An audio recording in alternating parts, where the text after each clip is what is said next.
equipamentos bem específicos. Vamos falar agora sobre placa de rede. Placa de rede. Professor, o que é uma placa de rede?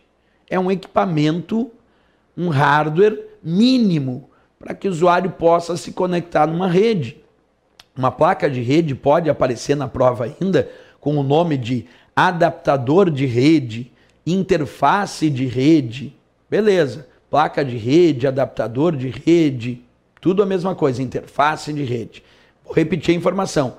Placa de rede corresponde então a um hardware mínimo para permitir que aquele computador se conecte numa rede. Quando a gente começa a falar do assunto sobre as placas de rede, a gente pode conceituar isso dizendo: permite que um computador possa enviar e receber dados através de uma rede. Podem ser de diversos padrões, como por exemplo, existem as placas de rede do padrão Ethernet, existem as placas de rede do padrão Wi-Fi, entre outras. A ideia da placa de rede, ela é ter um determinado padrão para ser utilizada naquele padrão de rede. Então eu compro uma placa de rede compatível com o padrão de conexão de rede que eu desejo realizar. Mas a ideia do conceito é sempre essa.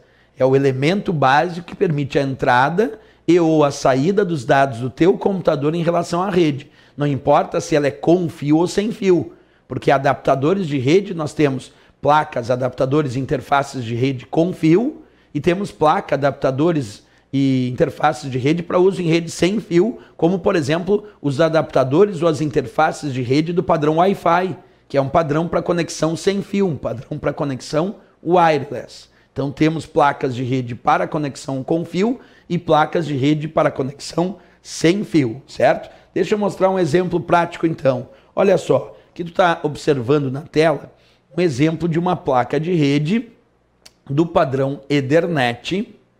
E aqui está um indicativo interessante. Está dizendo que essa placa de rede é de 10/100 Mbps.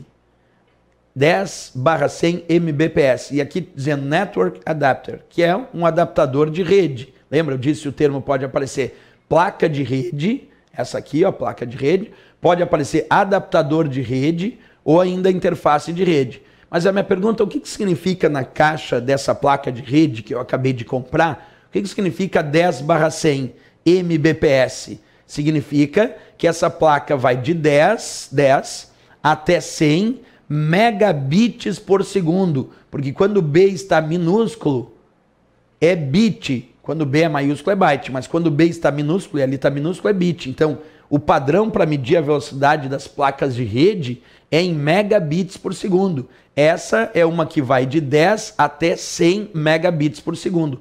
Ela é uma placa de um padrão conhecido como Ethernet e mais especificamente Fast Ethernet, porque o padrão Fast Ethernet é aquele que chega até 100 megabits por segundo como essa placa. A placa poderia ser 10/1000. Bem, se ela fosse 10/1000 seria até 1000 megabits por segundo, que é basicamente a mesma coisa do que 1 gigabit por segundo. Então uma placa 10/1000 é a gigabit Ethernet, porque ela chega até 1 gigabit por segundo, quer dizer, até 1000 megabits por segundo. Então as placas de rede, elas possuem diferentes padrões. Esse é só um deles. Mas observa, as placas de rede possuem indicativos da velocidade que ela consegue alcançar. Essa alcançava de 10 até 100 megabits por segundo, como demonstrado aí no padrão dessa própria caixa.